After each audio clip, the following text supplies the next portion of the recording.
guys, welcome. Danny here from the Magic Junk Drawer. So today I wanted to go over some yoga poses. Just poses, because if you do go to a class, a lot of times I hear new students come in and they're like, but I don't know the names of any of the postures. That's okay, you'll learn them, but in case you're like a nervous Nelly like me and you want to know the names of the postures, I'm going to go over some of the most common ones that you're going to encounter. So the first one being down dog. In almost every class, unless you take a Bikram class, you're going to be in down dog at some point. So this is what you want your hands to look like. Your wrists are parallel to the front mat. Your fingers are spread nice and even. There's weight in the fingertips, but there's no weight in your wrist. If you feel like you're sliding like this, you need to engage the muscles of your arms more. Bend the elbows, draw the shoulders down, and holding down dog will make you sore the next day. Knees are slightly bent, your feet are about 2 fists apart. Your bottom reaches for the ceiling. So this is not a resting posture like you may have been told. You're very active here, everything is engaged, and you will be sore tomorrow from this. Now, the next posture you're probably coming to will be, you'll probably hear Warrior One. So Warrior One, this is classic Warrior One. You're gonna see this a lot. But what you want is for your hips to be square, hips and shoulders square. So instead of being sideways like this, you wanna be like this. So the front leg bends deep. Now, none of us are perfect. It's fine not to be perfect, but you try your best to have your shoulders and hips square to the mirror in front of you. If there's a mirror in the classroom, if there's not, you practice it at home, rather than like this, like this. And now, Warrior Two. Warrior Two. Most important, you want your feet to be lined up. Most teachers are gonna say heel to arch. I've seen heel to heel, I like heel to arch. Now your feet are your foundation, so you want them perfect. So there's this Warrior Two, which I could probably stand here for 10 years and never feel anything. Or you can root down into your feet, get them dragging towards one another. Bend the front leg a little bit deeper. Draw the shoulders down. Press down more into the back foot. You may feel like you're pressing down all your weight into the front foot. Take the weight into the back foot a little bit more. And you want square hips. Now my hips are probably a little bit off because they always are, but ideally you want them square. Warrior Three.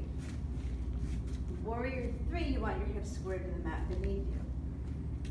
So, don't worry about how high you lift the leg. Hips and toes square to the mat below.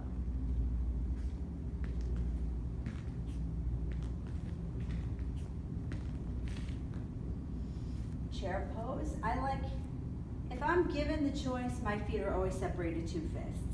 Some teachers will tell you to squeeze them together, then you squeeze them together. Chair pose.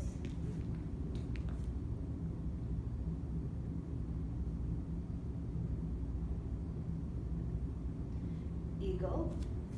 Right leg over, right arm under.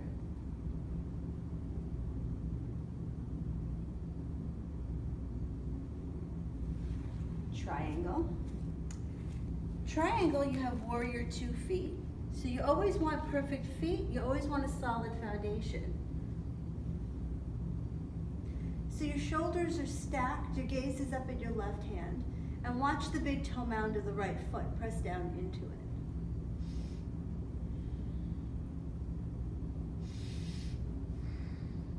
Half moon. Left hand to the left hip, right hand comes off to the right, left leg comes up, flex the left foot. When in doubt, flex your foot. It engages the muscles of the legs.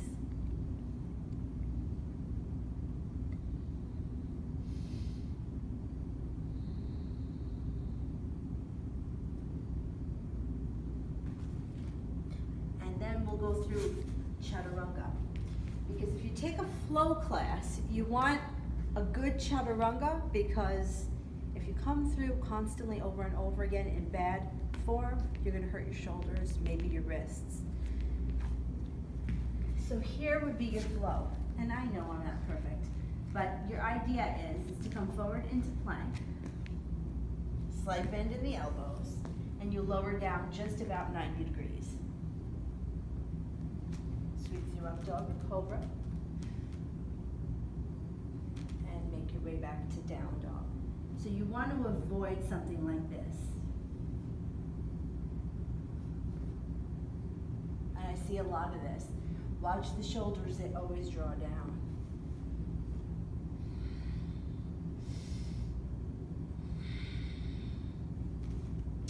So generally speaking, shoulders, always think of drawing them down. I don't think there's any posture where we want to bring them up to the ears, but it's kind of natural to do that. So just think down, down towards your waist. I think that's pretty much it for like super basic postures that you'll be doing. Oh, extended side angle. Extended side angle, basically you always have warrior 2 feet, so you just want to watch at your lined heel to arch. And watch always important that the knee does not go past the ankle. It's always over the ankle. So extended side, you come to the thigh here. If you can reach the floor, you can go to the floor. Some people may not have access to the floor right away. And then you just go to the thigh. But it's your foundation that's solid, warrior 2 foundation. Oh, reverse your warrior or peaceful warrior, you might hear.